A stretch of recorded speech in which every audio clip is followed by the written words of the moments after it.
কৰ্মচাৰীসকল জনাই আছোঁ এটা খুব গুৰুত্বপূৰ্ণ খবৰ যে কৰ্মচাৰীসকলৰ যি ডিয়াৰনেছ এলাউন্স এইটো 3% বঢ়াটো সম্পূৰ্ণৰূপে নিশ্চিত হৈছে। আৰু কিয় কৈছোঁ, কাৰণ government of India ministry of labour and employment labour ব্যুৰোৰ ফালৰ পৰা যিটো প্ৰেছ ৰিলিজ হৈছে consumer price index for industrial ৱৰ্কাৰ্ছৰ কাৰণে, তাৰ ভিত্তিত যেহেতু জুন মাহৰ এই কনজুমাৰ প্ৰাইচ ইণ্ডেক্স প্ৰকাশ পাইছে, তো জুন মাহৰ পিছত আৰু প্ৰকাশ নাপায়, আৰু জুন মাহৰ এই consumer price index for industrial workers ইয়াৰ ভিত্তিতে আচলতে ডিএটো ঘোষণা কৰা হয়।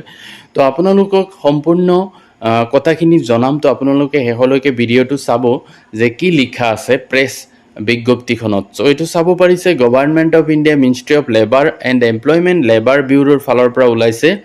এইটো 5/8/2024 তাৰিখে ওলাইছিলে। হয়তো এনেকুৱা আৰু এটা নিউজ আপোনালোকে আগত পাইছিলে, এইটো মে' মাহৰ আছিলে, সেইটো অনুমান কৰা হৈছিলে, কিন্তু জুন মাহতটো এতিয়া প্ৰকাশ পাইছে, সেইকাৰণে এই নিউজটো দিছোঁ। আৰু ইয়াৰ ভিত্তিত 3% বঢ়াটো নিশ্চিত হৈছে। তো আপোনালোকে চাব ইয়াত কি লিখা আছে যে labour bureau and attached office of the AMO Labor and Employment has been compiling consumer price index for industrial workers every month on the basis of retail prices collected from 317 markets spread over 88 industrially imported centers in the country.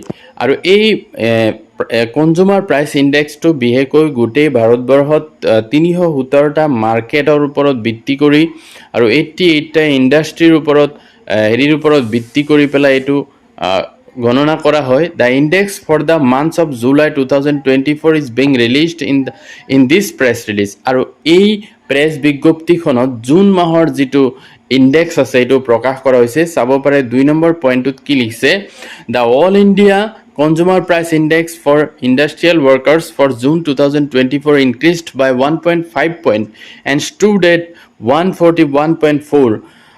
অৰ্থাৎ এই June মাহত 1.5 increase হৈ পেলাই এতিয়া এই consumer price ইণ্ডেক্সটো হৈছে 141.4 পইণ্টলৈ বৃদ্ধি পাইছে।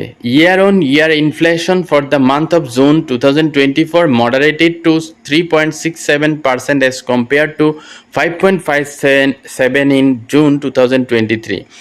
আৰু ইনফ্লেশ্যন সেইটো জুন 2024ত 3.67 হৈছে, যিটো আগতে আছিলে 5.57 2023 জুন মাহত।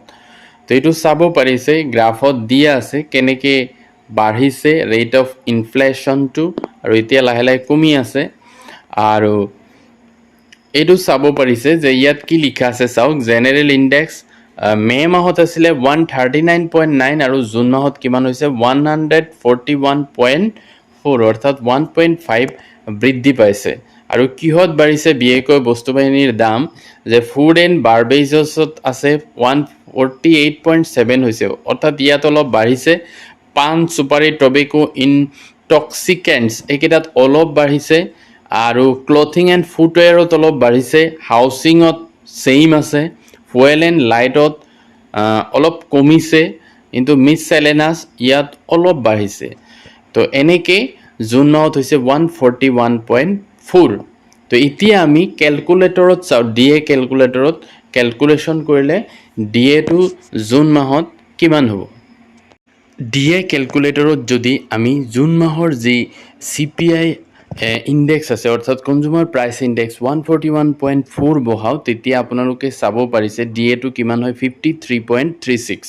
আৰু এইটো যিহেতু ডিচেম্বৰ মাহত 50% আছিলে, তো জুন মাহত 53.36 হয়, অৰ্থাৎ 53% হ'ব, অৰ্থাৎ 3%।